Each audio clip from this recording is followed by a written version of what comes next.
30 millones. Noticia de último momento.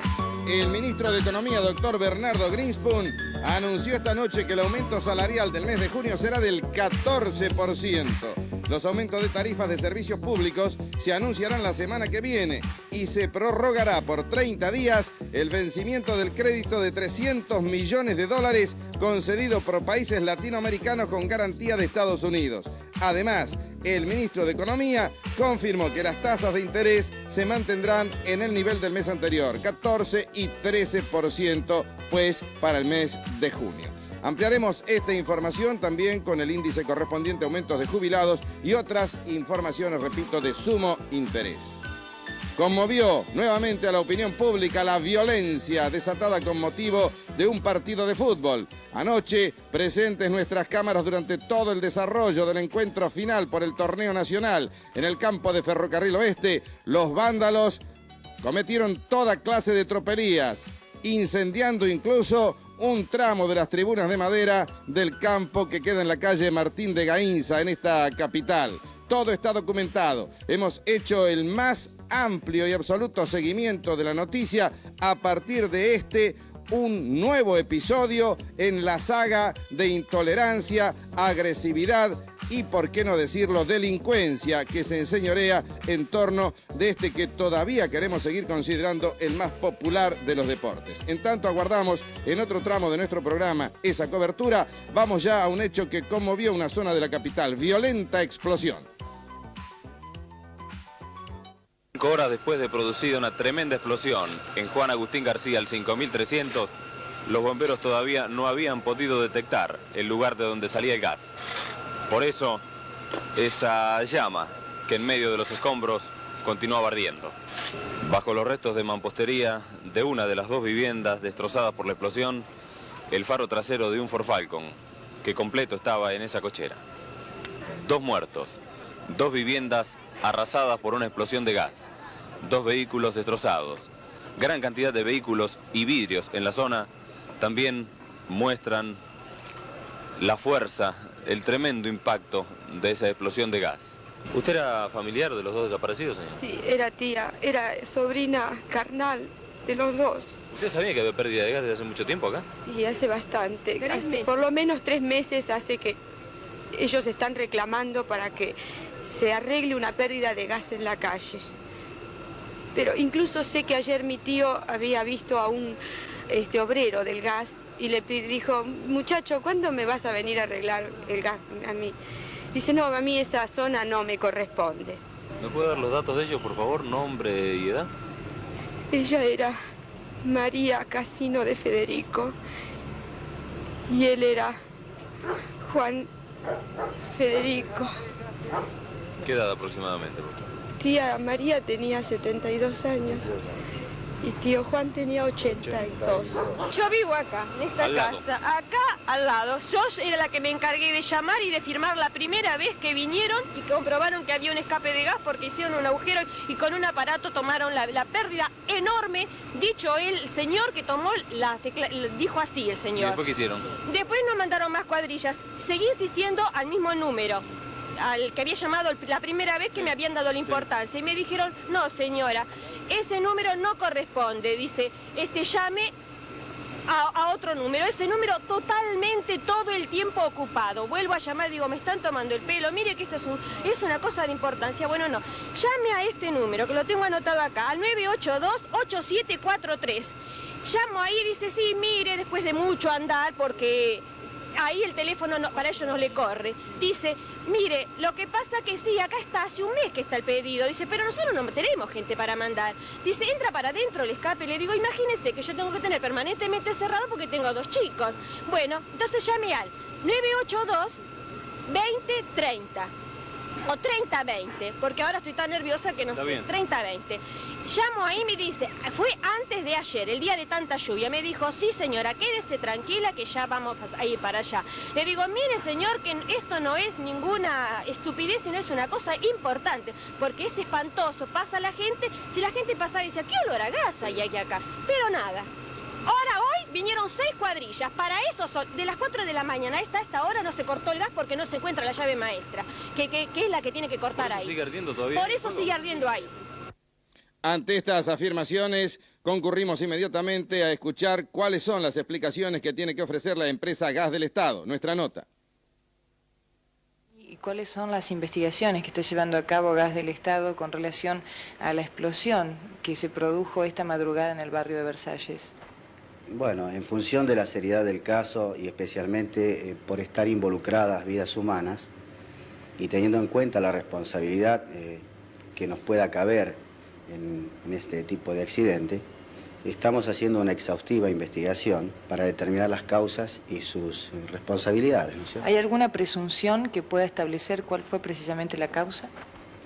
No, aún no, porque si ustedes que han estado en el lugar habrán visto que la extracción de escombros fue depositada en vereda por falta de camiones para retirarla, y eso hace todavía imposible llegar a definir exactamente el motivo de la pérdida, si es que ella ocurrió en cañería maestra nuestra, o si realmente el accidente se ha debido a otro tipo de pérdida, como puede ser una pérdida interna, como puede ser una pérdida en la zona del medidor, o como bien puede ocurrir en una pérdida también en nuestra cañería maestra en la vía pública, ¿no? Como usted bien dijo, nosotros estuvimos en el lugar y allí recogimos diversos testimonios. Todos coinciden que hace varios meses se había detectado la pérdida de gas, que se había llamado a Gas del Estado, que se había alertado en cuanto a esto.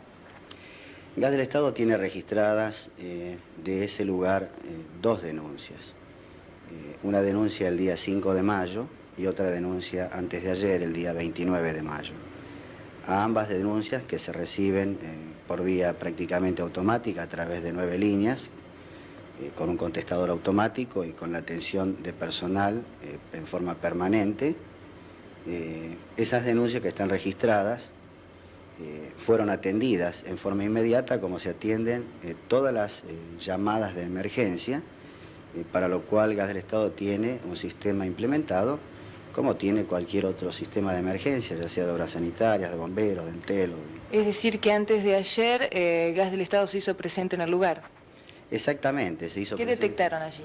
Se hizo presente en el lugar, se detectó una pérdida, se hace el control de la pérdida y incluso hasta el día de ayer también, a la vuelta sobre la calle Virgilio, estaba trabajando también una cuadrilla nuestra en la reparación también de una pérdida.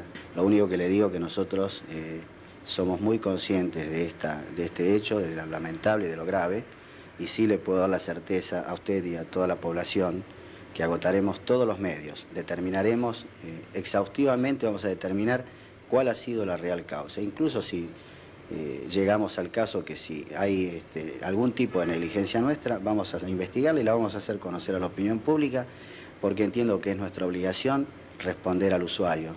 Aquí se trata de vidas humanas y nosotros en eso lo tenemos muy presente y muy claramente establecido. De todas maneras, la pérdida de esas vidas humanas ya no se pueden reparar de ninguna manera, prácticamente. ¿Podemos alertar a la población a qué teléfono deben acudir cuando detecten algún tipo de pérdida por el estilo? Sí, yo previamente quiero también decir algo más.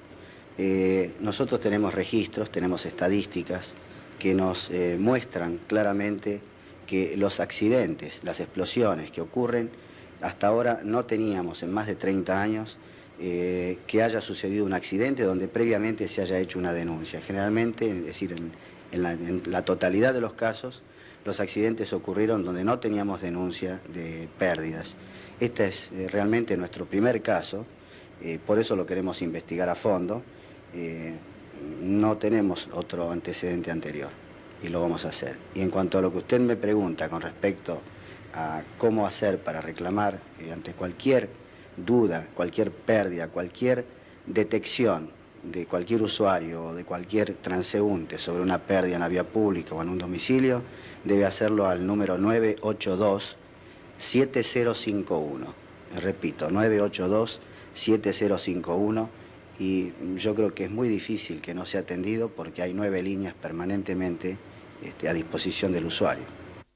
Así pues, queda cerrado transitoriamente, se prometió una investigación y se prometió, ustedes lo escucharon, que cualquiera que resulte el responsable tendrá que hacer frente a esa misma responsabilidad en torno de este grave episodio en la capital federal.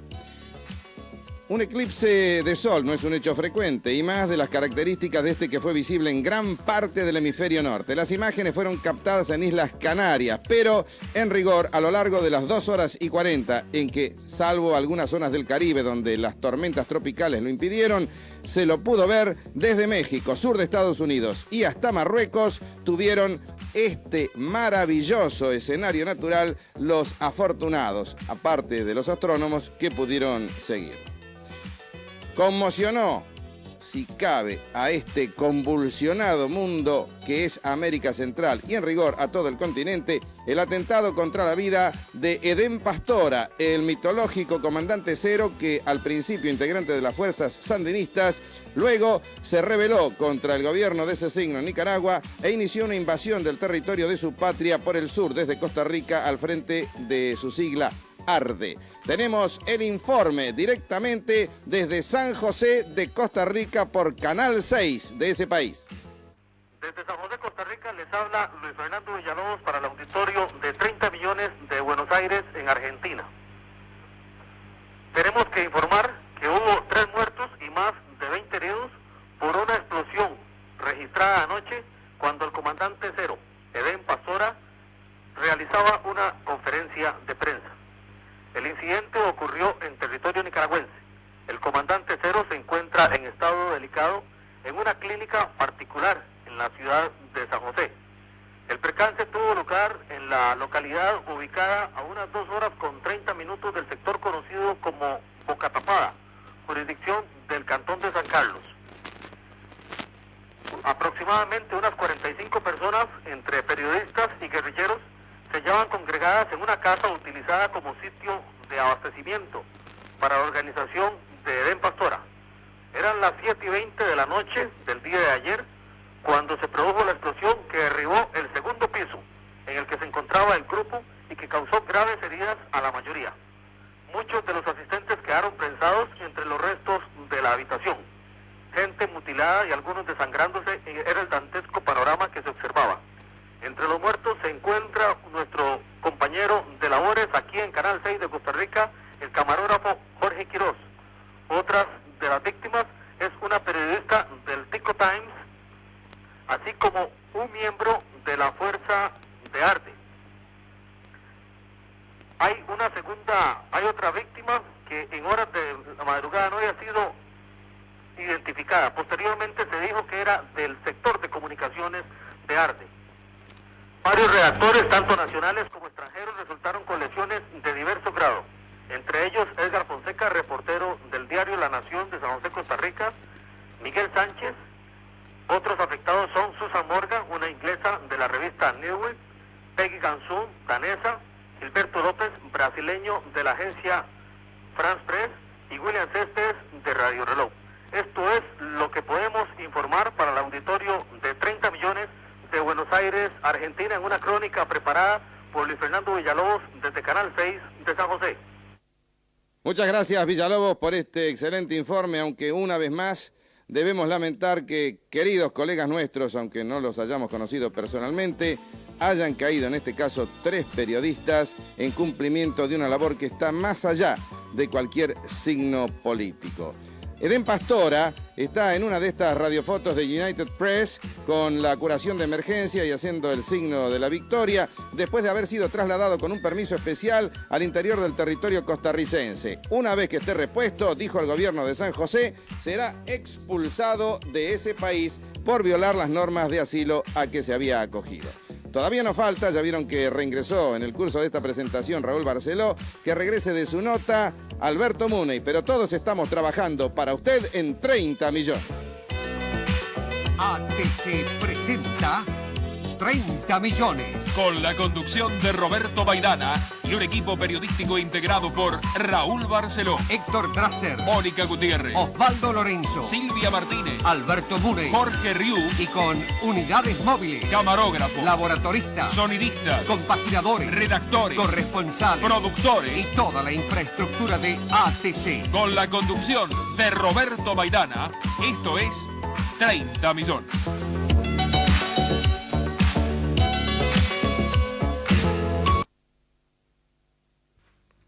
Ustedes estuvieron con el presidente de la Nación, ¿qué tema le plantearon? Tocamos en principio los temas que eran de curiosidad principal del gobierno, a saber el Beagle, Malvinas, inflación y deuda externa. Y a partir de allí unos 10 temas más que a nosotros nos resultan importantes para poder entrar a solucionar este gran problema en el que estamos los argentinos. Con respecto a la deuda externa, concretamente, ¿qué plantearon? Les quiero decir, para iniciar la respuesta correcta, de que hemos sido recibidos en un ambiente muy cordial. El presidente ha sido muy llano, ha aceptado las críticas, algunas de ellas muy fuertes que se le hicieron, e inclusive las ha discutido amablemente con el objeto de que así civilizadamente logremos un buen puerto, una buena salida. Con referencia a la deuda externa, les hemos expresado nosotros así enfáticamente que estamos de acuerdo con la actitud tomada de negociar con el Fondo Monetario Internacional, de hacer la carta de intención, con el objeto de que a partir de allí y con el resguardo o con la contraparte de haberse creado una comisión IDEA Argentina que ha tenido repercusión mundial para la atención de la deuda, sepamos cómo pagar. Pues aclaremos, esta comisión es para saber cómo vamos a pagar y no para saber cómo no vamos a pagar. La filosofía está absolutamente clara y es correcta la actitud asumida. Ahora, a partir de allí hay que caminar, hay que poner en marcha la máquina. Yo comprendo que el tema es muy bravo de ser encarado, pero acepto la fórmula del gobierno, no recesión, en una palabra, no aplastamiento del trabajador argentino que ya tiene demasiadas penas y cargas encima. Veo absolutamente positivo esto, entiendo que está manejado bien el tema, ahora lo que falta es atender esta cuestión del gasto público, que parece siempre olvidada y que es la clave de la inflación. También en el marco del diálogo político, el presidente de la Nación recibió hoy a la delegación del Movimiento Popular Neuquino, encabezada por Felipe Zapac.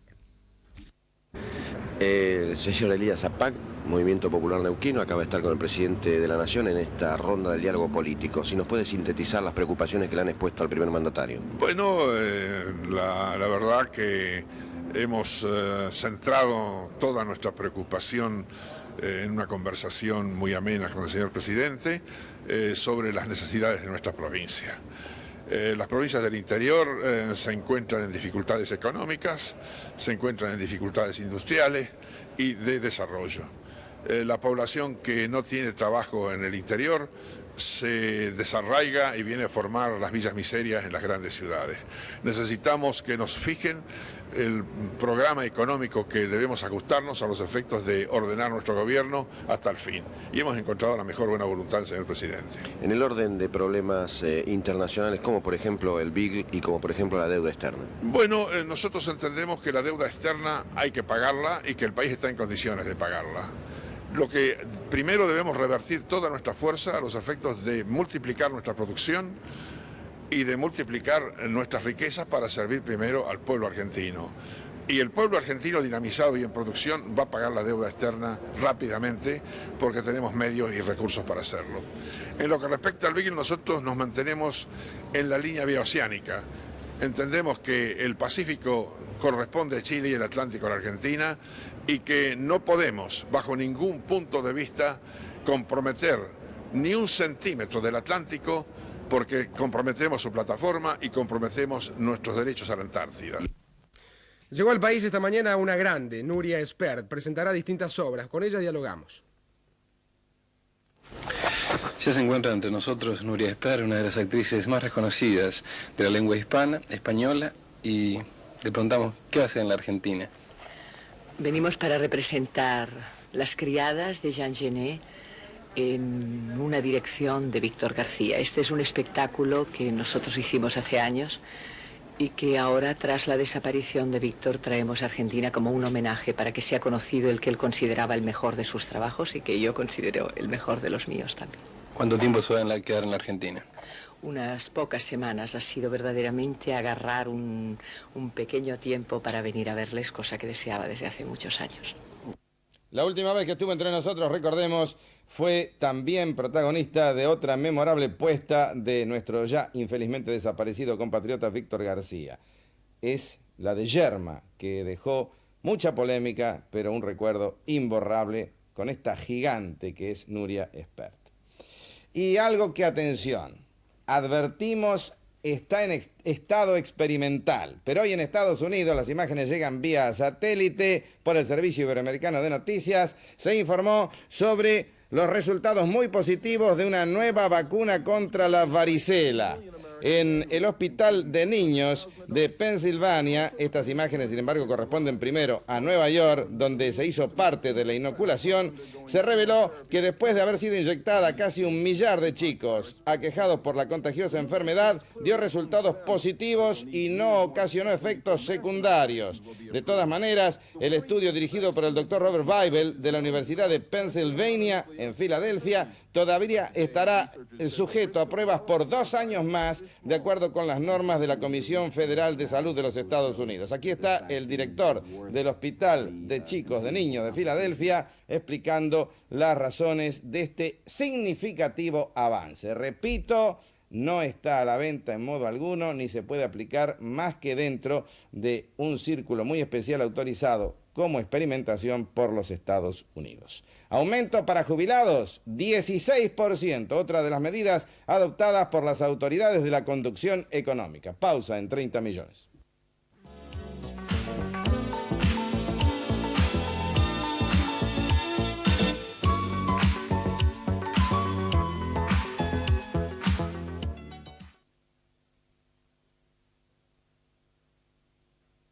Y esta nota es muy difícil de presentar, porque si les explico algo no tiene gracia, pero en realidad la nota sí tiene gracia.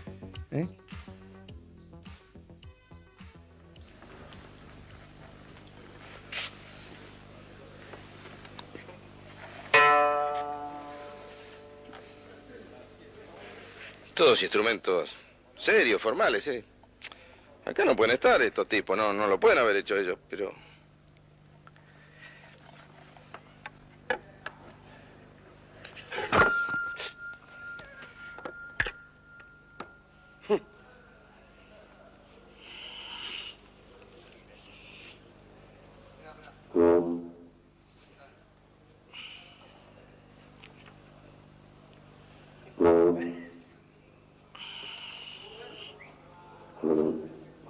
¿Qué pasa acá? ¿Qué se...? Estaban de nuevo ustedes por aquí. Perdón, ¿a quién busca, señor? Lelutier. Ah, no es aquí, ¿eh? ¿No? No. ¿Dónde quedan? Muchachos, acá hay un señor tocando unos instrumentos nuestros. Vengan, por favor. Perdón, usted no puede tocar nada acá, Perdón, señor. disculpe, pero esto es nuestro para nuestra propiedad, nuestro próximo del espectáculo. Lamento mucho, pero usted no puede tocar acá, no tiene nada que hacer. ¿Quién lo Está el Chiche. Chiche. ¿Tal Chiche lo dejó pasar? Sí. Pasa cualquiera acá, Chiche. Puede ser. ¿Recibió dinero, Chiche, de usted? No, es una cosa de pura amistad, simplemente, sí. Ya. ¿Y qué están tramando para esta nueva presentación, jóvenes amigos? Si puedo ser curioso. Estamos planeando la reposición de nuestro espectáculo así llamado Por Humor al Arte. Por Humor al Arte, interesante. ¿Piensan tener un fracaso tan estrepitoso como otras veces? Como todos los años anteriores, sí. Está bien. ¿Usted qué hace con esa cosa tan gigantesca ahí? ¿Usted quiere que yo conteste? Sí. Debe pulsar este botón. A ver. Estoy tratando de ensayar. ¿Y entonces no pueden hacer nada? A los fines de la nota me temo que no. Pero lo que sí vamos a hacer ahora es ensayar, podés ver todo el ensayo, hacer lo que quieras, o sea, que esta es tu casa. Pero que no salga nada al aire. Claro, eso no. ¿Y cómo podemos hacer? El público los reclama, muchachos. Pero vos hablabas de la tiranía del tiempo. Sí, pero algún cachito la tenemos. democracia de la música. Bueno, ¿vamos a eso?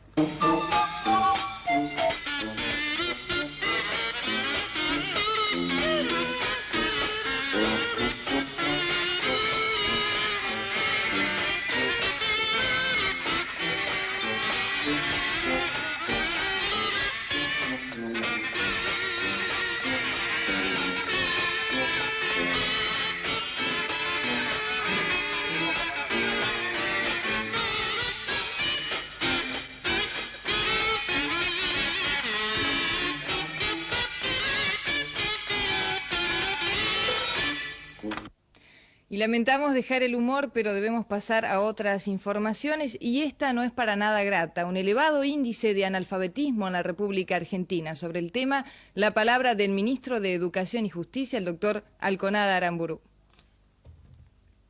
Doctor Alconada Aramburú, plan de alfabetización, ¿qué es y cómo se va a implementar?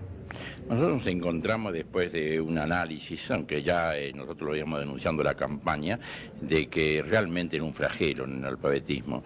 Hemos detectado 6.200.000 analfabetos con un sentido moderno. El último concepto o criterio que ha conceptualizado la UNESCO, analfabeto es todo aquel que no tiene actitud para desenvolverse en un medio social. Antes estaba referido a leer y escribir porque era lo único que se requería para poder manejarse en un mundo completamente en marcha o en comienzo de una marcha. En cambio hoy todo aquel que no tiene las condiciones mínimas no se puede desenvolver. Además consideramos que es una manera necesaria para fortalecer la democracia. No se puede comprender la democracia si no se tiene conocimiento de cuáles son los derechos y las obligaciones. Para eso se requiere tener los conocimientos mínimos que requiere una sociedad moderna. ¿Cómo se va a implementar? Bueno, la primera, que es, por eso hoy la lanzamos, es un pedido fervoroso a todos los medios de comunicación masiva, la sociedad, que se haga tomar al pueblo conciencia, porque si no se toma conciencia hay una enorme resistencia. Esa es nuestra experiencia de 1964, los adultos les cuesta concurrir a las escuelas, porque uno lo considera necesario, otros tienen problemas un poco así de temor frente a los hijos o a los nietos cuando van a estudiar. Entonces hay que crearle conciencia, primero que hay necesidad de analfabetarse, segundo, decirle quiénes son los analfabetos, y tercero, transformarlo en un hecho natural, como una persona grande va al médico cuando se siente mal, que vaya a un centro educador para que lo mejoren. ¿Esos centros educadores cómo van a estar dispuestos? ¿Van a ser las mismas escuelas, por ejemplo? Mire, la experiencia que tuvimos en el 64 no aconseja ese criterio. Encontramos en el 64, no sé si ahora habrá cambiado la psicología, ¿no?, de los adultos. Había una gran resistencia, pues le molestaba ir a la escuela donde habían llevado a los niños, a los hijos, a los nietos. Entonces era más fácil ir a la municipalidad o ir a un centro deportivo. Bueno, nos costó entonces bastante, pero creo que vamos a tener, como la vez anterior, una gran receptibilidad de la gente, y nos van a facilitar locales para poder instalarnos. Precisamente con referencia al área educación, en su sesión de la fecha, la Cámara de Diputados dio media sanción al proyecto que establece importantes modificaciones al Estatuto del Docente, pasando en consecuencia a revisión en la Cámara de Senadores. Se inicia hoy la Semana Nacional de la Energía Atómica y el acto central, con la presencia del doctor Raúl Alfonsín, presentó estas facetas.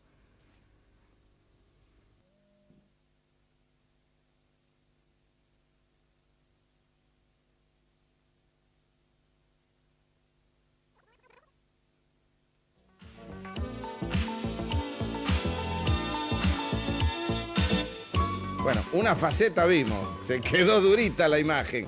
Yo no sé por qué, pero vamos por las dudas a una pausa, ¿eh? Después lo arreglamos.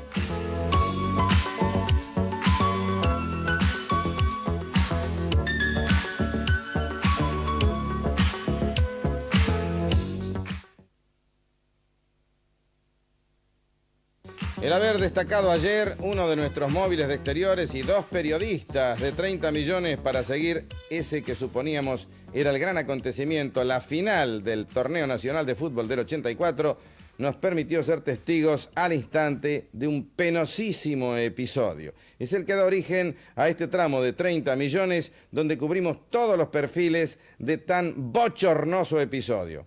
¿Quieren una prueba más de que así merece ser llamado? Aquí está.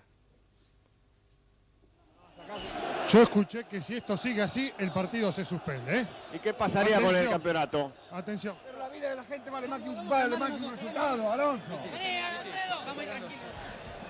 Vale más la vida de un ser humano que un campeonato. Está bien, tiene razón. Palabras de Teodoro Nitti, ¿eh? Comparto absolutamente lo que dice Nitti. ¿Quién no lo va a compartir? Esperemos que no pase a mayores. Se está quemando una parte de la tribuna detrás del arco de Basigalup, además. hubo una invasión en el campo. Vean ustedes la cantidad de chicos, de gente que hay ahí, y están literalmente destrozando una de las partes del estadio de Ferrocarril Oeste, detrás del arco, y además de todo lo que se está incendiando. La policía dentro del campo está reclamando además el ingreso de los bomberos, y yo no sé, Horacio, si allí hubo también lanzamiento de fuegos de gases lacrimógenos, ¿sí o no? Mira, Mauro, la sección de lanzagases se fue a ubicar en la tribuna donde están ocurriendo todos los incidentes por la calle Cuchacucha. Realmente estamos viendo un espectáculo increíble, impresionante la agresión. El público ha arrancado un sector de tablones de la parte superior y los ha arrojado adentro del campo de juego. Le responde el público que está ubicado en ese sector arrojando piedras y botellas. Esto es una batalla campal. No, es terrible. Esto es la locura del ser humano que ha llegado a las canchas, que ya hace mucho, que está transitando por el desequilibrio y que tiene su punto culminante esta noche ante el triunfo de Ferro, que es lo mismo, ante el triunfo de Ferro o de cualquier otro. Digo, el desequilibrio ha llegado hasta el ser humano argentino. Vean ustedes lo que está pasando, cómo se puede realmente llegar hasta este punto. Ahí están trabajando los bomberos para, no solamente para apagar el fuego detrás de uno de los arcos, sino para que además los chicos jovencitos que están dentro del campo de juego traten de irse a tomar calma, a volver a la normalidad. Esto es una anormalidad total. La gente está en un costado, los chicos, mira, yo estoy viendo chicos. Mauro, de 15 a 20 cortamos años. la transmisión de acá, de este sector. ¿Te cortaron la transmisión? Cortamos la transmisión, ¿eh? Bueno, cortá la transmisión. Serios incidentes, Cortá y andate, sí, te veo. Estoy viendo lamentablemente desde arriba, Horacio está en el campo de juego, qué es lo que está pasando en ese sector. No sé si ustedes podrán ver la cantidad de chicos que fueron hacia el costado del campo para, en este momento, tomársela con los toldos, con los bancos que protegen a los suplentes. Obviamente el ruido del cristal que se rompió cerca del puesto de Horacio de Bonis, uno de los periodistas, y los momentos vividos por los cronistas de ATC se multiplican por cada uno de los asistentes a este partido, o mejor dicho, lo que pretendió ser un encuentro de fútbol. Nosotros vamos a mostrarles ahora cómo quedó la cancha de Ferro luego de los destrozos que ustedes estuvieron viendo hace instantes, sumándole la palabra de la autoridad policial que intervino en esa circunstancia. Comisario Alcedo Estabile de la seccional 13ª. ¿Cuál fue el saldo de los incidentes a ser producidos en la cancha de Ferrocarril Oeste? Bueno, el saldo en cuanto a detenciones, usted se refiere. Tenemos un total de 17 menores detenidos, 15 mayores, todos por infracción de delito de reuniones deportivas. Tenemos 3 por ebriedad, una aportación de armas y 2 personas procesadas por atentado a la autoridad. ¿Hubo incidentes con algunos automóviles? Sí, en la calle se produjeron algunos incidentes que ha venido alguna de las personas a denunciar, pero en días sucesivos esta gente viene a denunciar los hechos, los daños que se produjeron sobre vehículos. Usted tiene algo para enseñarnos aquí sobre su escritorio. Bueno, producto de la agresión que fue víctima del personal policial, podemos advertir, esto es una escopeta federal, un golpe de uno de esos terribles trozos de mampostería destrozó la parte del soporte de este arma, perjudicó su culata y demás. Y vea usted, un concurrente al estadio se hace presente en el mismo con este arma. Esto es un cuchillo, si es bien un cuchillo de mesa, es terriblemente filoso y termina en punta. Esto no admite justificativo su presencia de este elemento en una cancha de fútbol. ¿La policía estuvo estudiando alguna causa, tanta violencia ayer en el estadio? Vea usted, estuvimos tratando de sacar conjeturas, no se desarrolló dentro del estadio ninguna incidencia previa, no existió una motivación en lo deportivo o en la actuación del árbitro que en todo punto de vista fue correcta o la considero yo correcta, no hubo jugadas que produjeran variación en el marcador, no hubo nada que justificara la violencia de esta gente. En ese momento se desata esa violencia, tratan de penetrar a la cancha y bueno, las consecuencias están a la vista. ¿La policía actuó con pasividad? ¿No actuó con la mano dura tal vez? Que bueno, exigiera circunstancias con tanta violencia, con tantos actos de vandalismo. No, el hecho no podemos hablar de pasividad.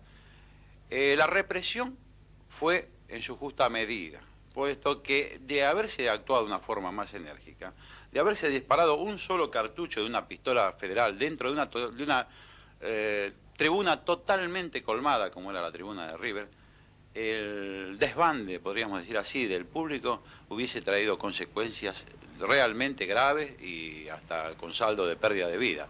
Eso se evaluó en el momento de iniciarse la represión y por eso se recomendó al personal que en ningún momento hiciera uso de las armas y los agresivos químicos.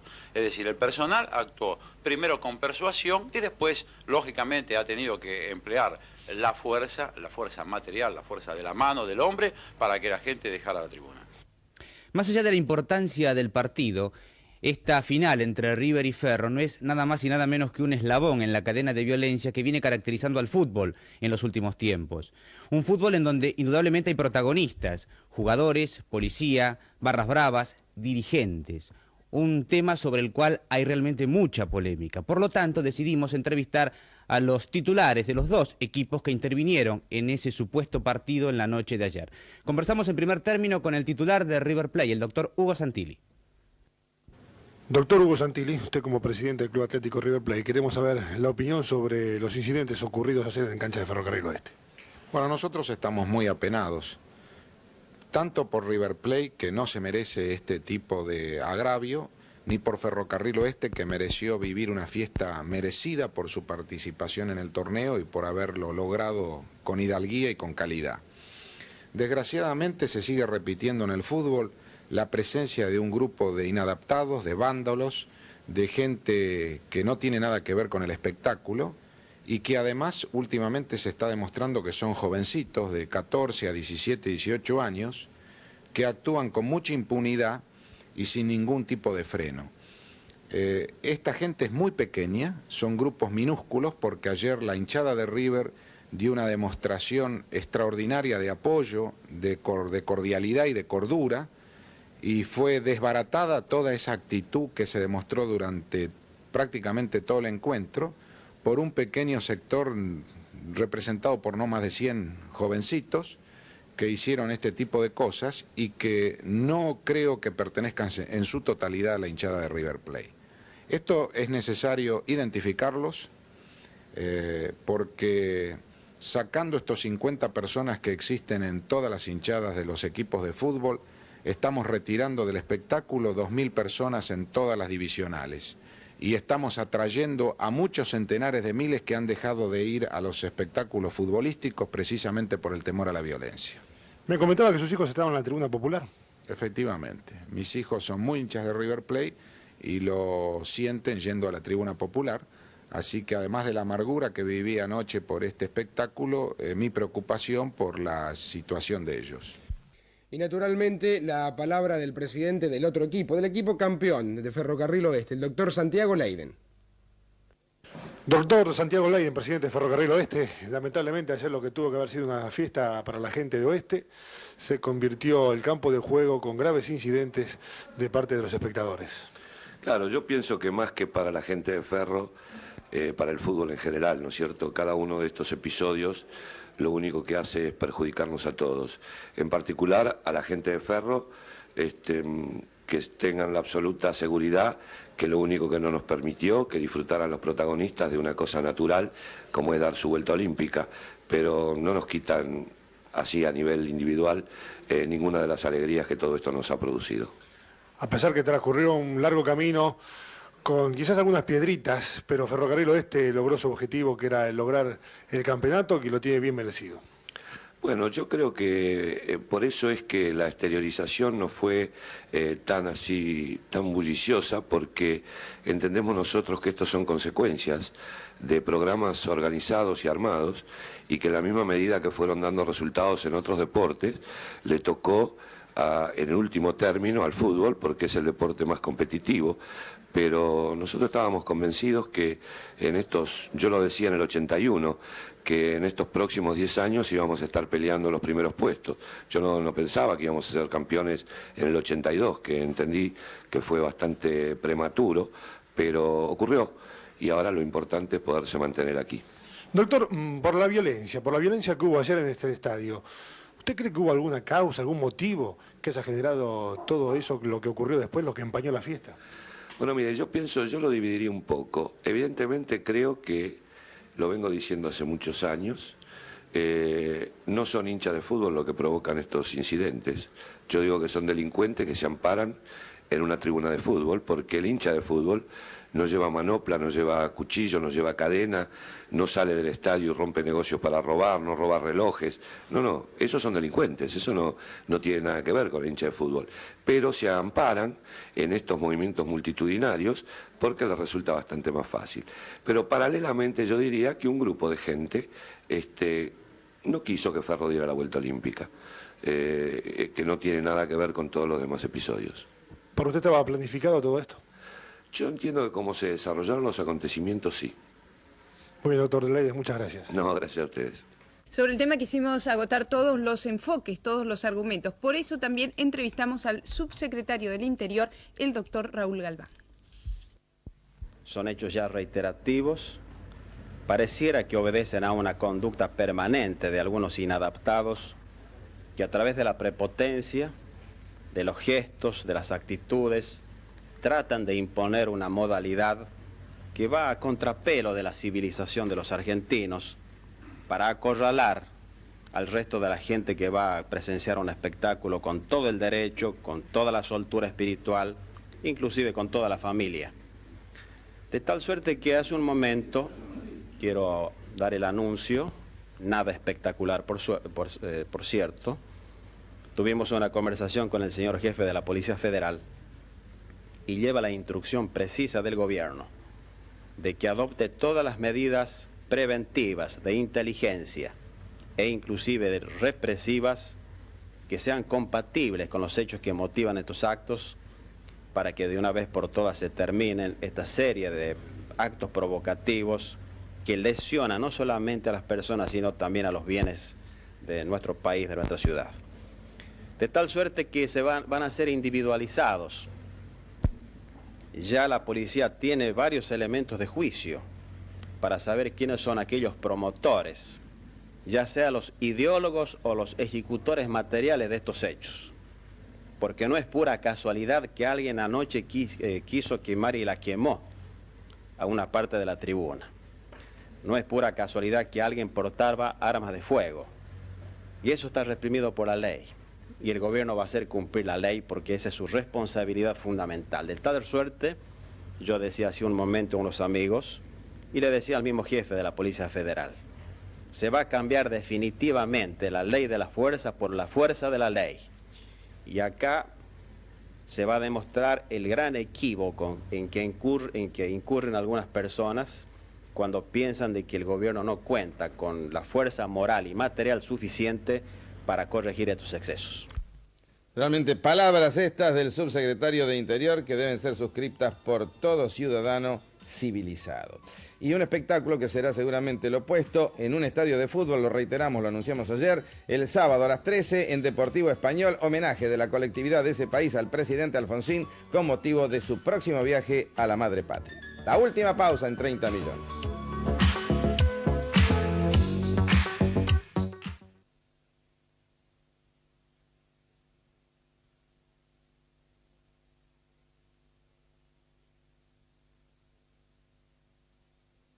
Buenas noches. El mes de junio se abre con expectativas de cambios importantes en la política financiera. En especial se habla de ampliar sustancialmente el régimen de aceptaciones. ¿Qué quiere decir esto? Intentemos una explicación sencilla. El primer dato es que en estos primeros meses del año las tasas reguladas a corto plazo fueron repetidamente negativas en términos reales. En consecuencia, los ahorristas desviaron sus excedentes monetarios hacia la adquisición de bienes como heladeras o automóviles, o bien algunos otros aceptaron inmovilizar sus excedentes a plazos más largos de 6 meses y lo colocaron en depósitos indexados. Lo cierto es que el dinero a tasa regulada y a corto plazo disminuyó sensiblemente. Pero por otro lado, las empresas frecuentemente tienen obligaciones de término perentorio, tales como abonar la nómina de salarios o el pago de algunas materias primas.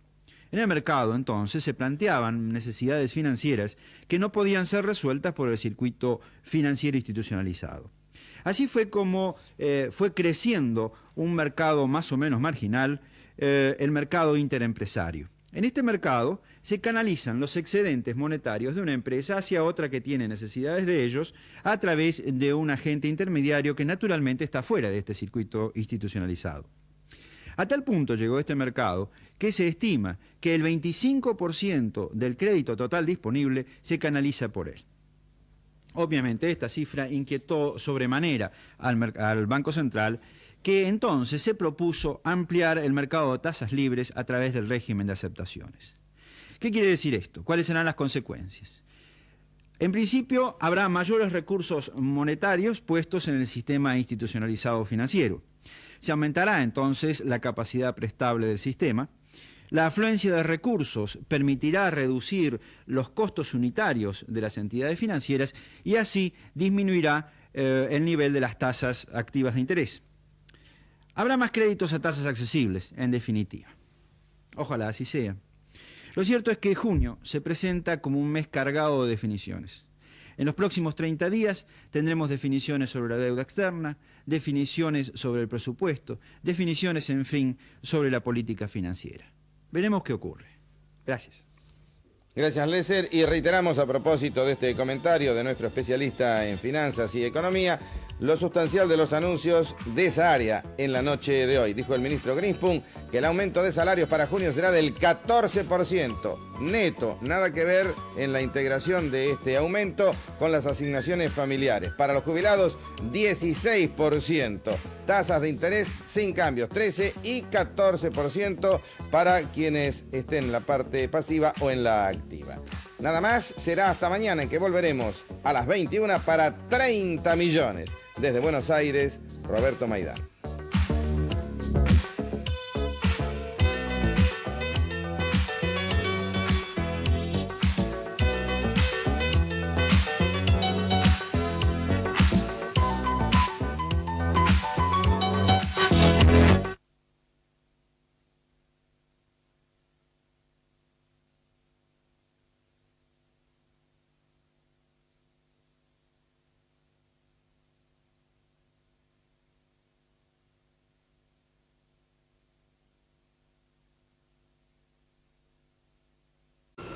Pero incluso sé que ayer mi tío había visto a un obrero del gas y le dijo, muchacho, ¿cuándo me vas a venir a arreglar el gas a mí?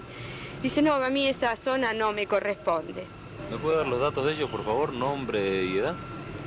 Ella era María Casino de Federico y él era Juan Federico. ¿Qué edad aproximadamente, por favor? Tía María tenía 72 años y tío Juan tenía 82. Yo vivo acá, en esta casa, acá al lado. Yo era la que me encargué de llamar y de firmar la primera vez que vinieron y comprobaron que había un escape de gas porque hicieron un agujero y con un aparato tomaron la pérdida enorme. Dicho el señor que tomó dijo así el señor. ¿Y después qué hicieron?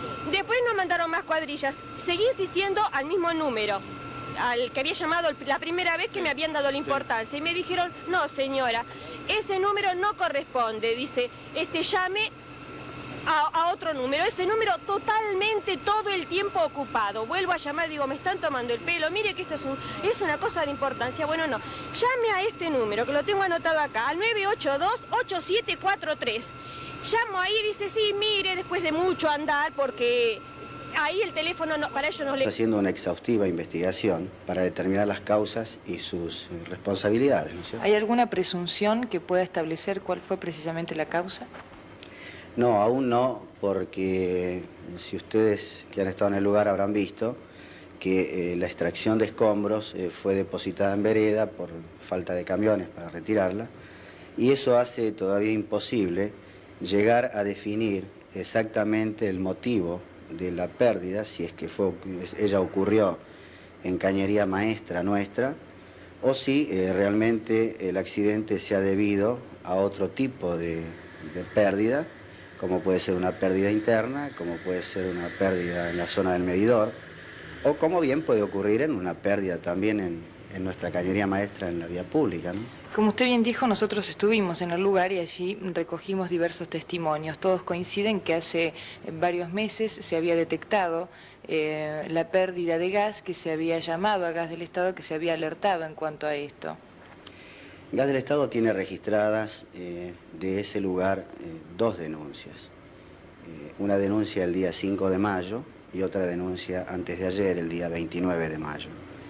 A ambas denuncias que se reciben por vía prácticamente automática a través de... En la saga de intolerancia, agresividad y, por qué no decirlo, delincuencia que se enseñorea en torno de este que todavía queremos seguir considerando el más popular de los deportes. En tanto aguardamos en otro tramo de nuestro programa esa cobertura, vamos ya a un hecho que conmovió una zona de la capital, violenta explosión. 5 horas después de producida una tremenda explosión en Juan Agustín García al 5300, los bomberos todavía no habían podido detectar el lugar de donde salía el gas. Por eso, esa llama que en medio de los escombros continuaba ardiendo. Bajo los restos de mampostería de una de las 2 viviendas destrozadas por la explosión, el faro trasero de un Ford Falcon, que completo estaba en esa cochera. 2 muertos, 2 viviendas arrasadas por una explosión de gas, 2 vehículos destrozados. Gran cantidad de vehículos y vidrios en la zona también muestran la fuerza, el tremendo impacto de esa explosión de gas. ¿Usted era familiar de los 2 desaparecidos, señor? Sí, era tía, era sobrina carnal de los 2. ¿Usted sabía que había pérdida de gas desde hace mucho tiempo acá? Y hace bastante, por lo menos 3 meses hace que ellos están reclamando para que se arregle una pérdida de gas en la calle. 30 millones. Noticia de último momento. El ministro de Economía, doctor Bernardo Greenspoon, anunció esta noche que el aumento salarial del mes de junio será del 14%. Los aumentos de tarifas de servicios públicos se anunciarán la semana que viene y se prorrogará por 30 días el vencimiento del crédito de $300 millones concedido por países latinoamericanos con garantía de Estados Unidos. Además, el ministro de Economía confirmó que las tasas de interés se mantendrán en el nivel del mes anterior, 14 y 13%, pues para el mes de junio. Ampliaremos esta información también con el índice correspondiente a aumentos de jubilados y otras informaciones, repito, de sumo interés.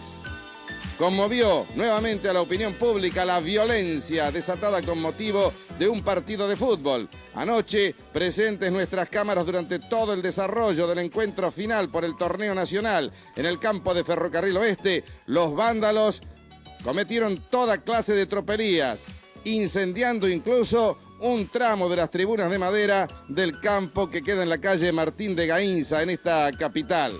Todo está documentado. Hemos hecho el más amplio y absoluto seguimiento de la noticia a partir de un nuevo episodio. Corre, dice, mire, lo que pasa que sí, acá está, hace un mes que está el pedido. Dice, pero nosotros no tenemos gente para mandar. Dice, entra para adentro el escape. Le digo, imagínese que yo tengo que tener permanentemente cerrado porque tengo 2 chicos. Bueno, entonces llame al 982-2030. O 30-20, porque ahora estoy tan nerviosa que no sé, 30-20. Llamo ahí y me dice, fue antes de ayer, el día de tanta lluvia. Me dijo, sí señora, quédese tranquila que ya vamos a ir para allá. Le digo, mire señor, que esto no es ninguna estupidez, sino es una cosa importante, porque es espantoso, pasa la gente, si la gente pasa y dice, ¿qué olor a gas hay aquí acá? Pero nada. Ahora hoy vinieron 6 cuadrillas, para eso son, de las 4 de la mañana a esta hora no se cortó el gas porque no se encuentra la llave maestra, que es la que tiene que cortar ahí. ¿Sigue ardiendo todavía? Por eso sigue ardiendo ahí. Ante estas afirmaciones, concurrimos inmediatamente a escuchar cuáles son las explicaciones que tiene que ofrecer la empresa Gas del Estado. Nuestra nota. ¿Y cuáles son las investigaciones que está llevando a cabo Gas del Estado con relación a la explosión que se produjo esta madrugada en el barrio de Versalles? Bueno, en función de la seriedad del caso y especialmente por estar involucradas vidas humanas y teniendo en cuenta la responsabilidad que nos pueda caber en este tipo de accidente, estamos